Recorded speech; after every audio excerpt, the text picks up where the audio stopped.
Assalomu alaykum hurmatli talabalar. Bugungi darsimizda biz sizlar bilan teskari matritsani topish usullaridan birini ko'rib o'tamiz. Xo'p, teskari matritsa o'zi nima uchun kerak bo'ladi va qayerda kerak bo'ladi? Oddiy birorta sonni olaylik. Mana misol uchun bizda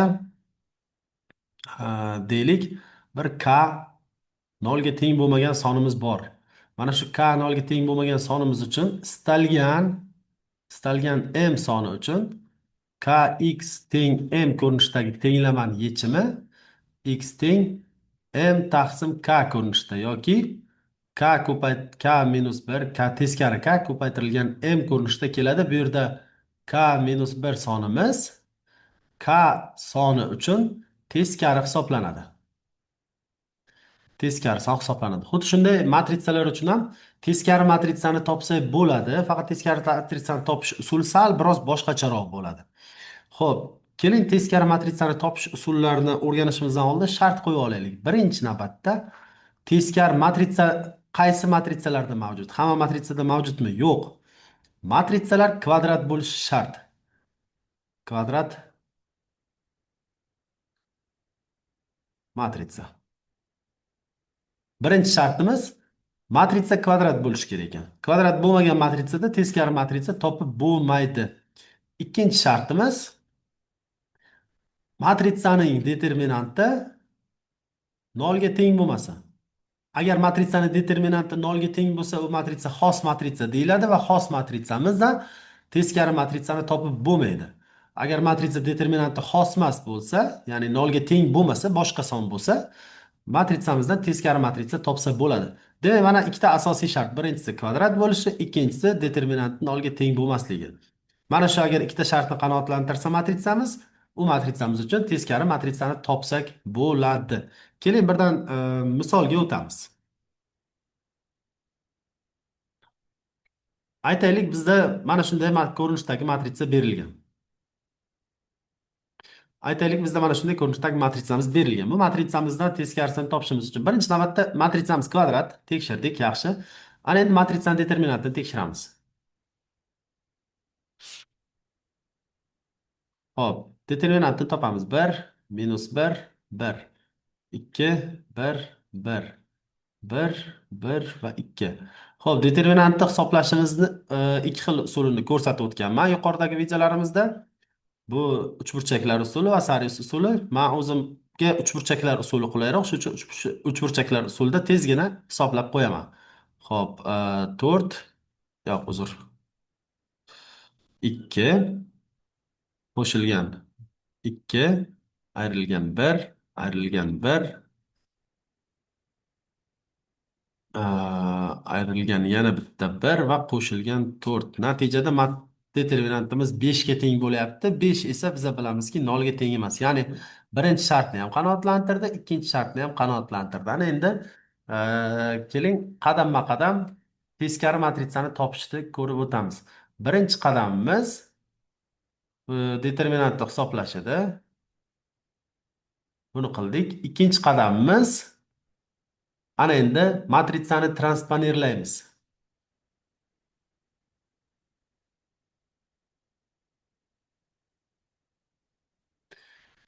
Transponirlangan matritsani A' yoki AT belgisi bilan belgilay olamiz. Transponirlangan matritsamizni topamiz. Transponirlangan matritsada qatorlarni olib ustunlar o'rniga yozamiz. Ya'ni 1 minus 1 1 birinchi qatorni birinchi ustun ko'rinishda yozdim. 2 1 1 keyingisi 1 1 2. Matritsamizni transponirlab oldik. Uchinchi qiladigan ishimiz transponirlangan matritsada har bir element uchun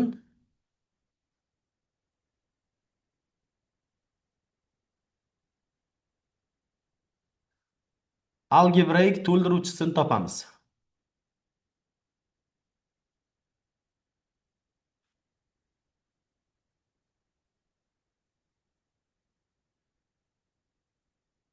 Va ulardan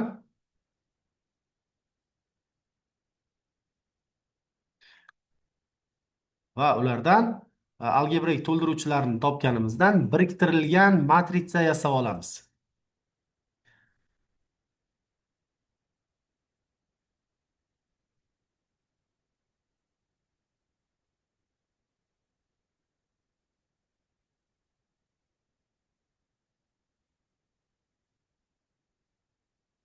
Biriktirilgan matritsamizni A ustiga shapkasi bilan belgilab olamiz. Keling, gapni qisqa qilgan holda misolda o'zini ko'rsak endi. Algebrik to'ldiruvchilarni topamiz. Transponirlangan matritsamizni bir u bir elementidan algebrik to'ldiruvchimizni olamiz. Bir u bir elementimiz mana bu element. Bu bo'ladi -1 darajasida 1 plus 1 ko'paytirilgan birinchi qator va birinchi ustun o'chirib tashlashdan hosil qolib ketgan minor. Bu 1 1 1 2 bo'ladi. Hisoblaymiz. Bu yerda plus 2 minus 1 javobimiz 1 ga teng. Ikkinchi elementimiz uchun algebrik to'ldiruvchi -1 darajasida 1 plus 2 ko'paytirilgan birinchi qator va ikkinchi ustunni o'chirib tashlaymiz. Qolganlari -1 1 1 2. Bu bo'ladi bizda. Bu yerda o'zi minusimiz qolyapti. Ichkarida -2 -1 -3 javobimiz 3 ta o'zi. 1 va 3 elementimiz uchun algebrik to'ldiruvchi -1 darajasida 1 plus 3 ko'paytirilgan birinchi qator va uchinchi ustunni o'chiramiz. -1 1 1 1. Ya'ni qarang, birinchi qator va uchinchi ustunni o'chirganimizda bizda mana bu to'rtburchak ichidagi elementlar qolyapti. Bu minor deyiladi. Xo'p, mana bu yerda bizda plus chiqadi. -1 darajasida 4. Xo'p, bu yerda esa -1 -1 javobimiz -2. 2 yu 1 uchun topamiz. -1 darajasida 2 plus 1 ko'paytirilgan minor ikkinchi qator va birinchi ustunni o'chiramiz. 2 1 1 2 elementlarimiz qoladi. Bu yerda bizda minus qavsda ichida mana bu determinantni hisoblaymiz. 2 ga 2 4 ayrilgan 1 minus 3. 2 elementimiz uchun algebrik to'ldiruvchini topamiz. -1 darajasida 2 plus 2 ko'paytirilgan minor ikkinchi qator ikkinchi ustunni o'chiramiz. Qolganlarini yozamiz. 1 1 1 2. Bu yerda plus, bu tomonda 2 ayrilgan 1 javobimiz 1 ga teng ekan. 2 yu 3 elementimiz uchun to'ldiruvchini topamiz. -1 darajasida 2 plus 3 ko'paytirilgan minor ikkinchi qator birinchi uchinchi ustunni o'chiramiz. Natijada 1 2 1 1 elementlarimiz qoladi. Mana bu yerda bizda minus paydo bo'ladi. Bu yerda esa 1 ayrilgan 2 minus 1 va natijada oldagi minus bilan 1imiz paydo bo'ladi. 3 u 1 elementimiz uchun algebrik to'ldiruvchini olamiz. -1 darajasida 3 plus 1 ko'paytirilgan minor uchinchi qator birinchi ustun o'chadi.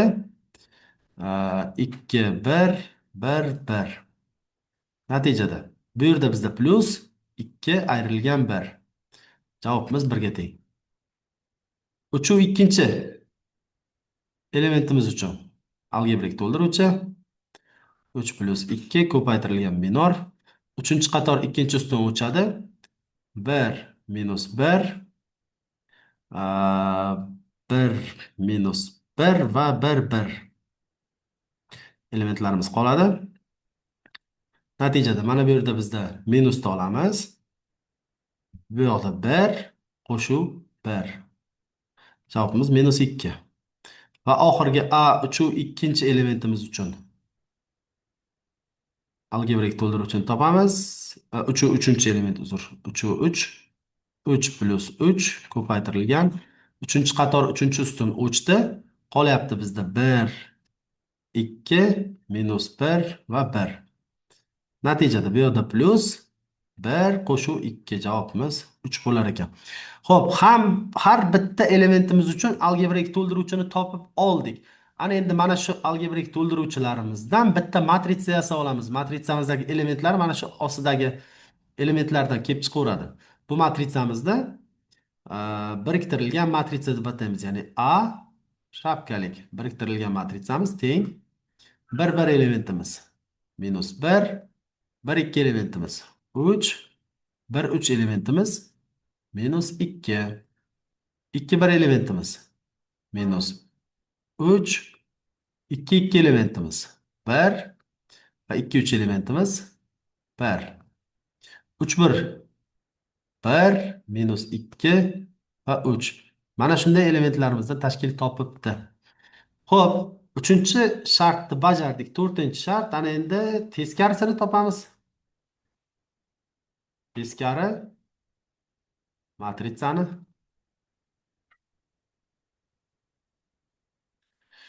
topamiz.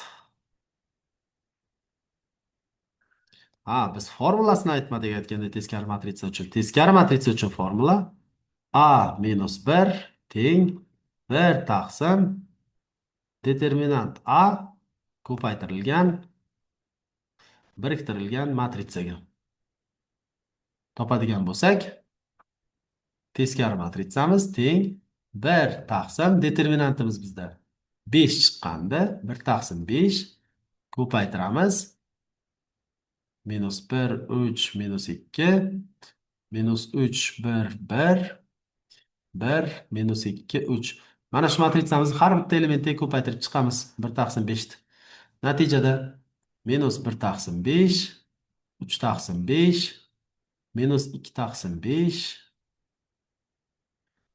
minus 3 taqsim 5 1 taqsim 5 1 taqsim 5 bunisida ham va pastda 1 taqsim 5 minus 2 taqsim 5 va 3 taqsim 5. Mana shu matritsamiz teskari matritsamiz bo'ldi. Ana endi oxirgi 5-chi qiladigan ishingiz, buni siz mustaqil ravishda qilasiz. Siz tekshirib ko'rishingiz kerak. Teskari matritsamizni o'zimiz birinchi berilgan matritsaga ko'paytirganimizda chapdan ko'paytiramizmi yoki o'ng tomondan ko'paytiramizmi farqi yo'q. Bizda birlik matritsa chiqishi kerak. Ya'ni oxirgi javobi 1 0 0 0 1 0 0 0 1 ko'rinishidagi matritsamiz chiqishi kerak. Shu narsani siz o'zingiz mustaqil ravishda tekshirib ko'rasiz.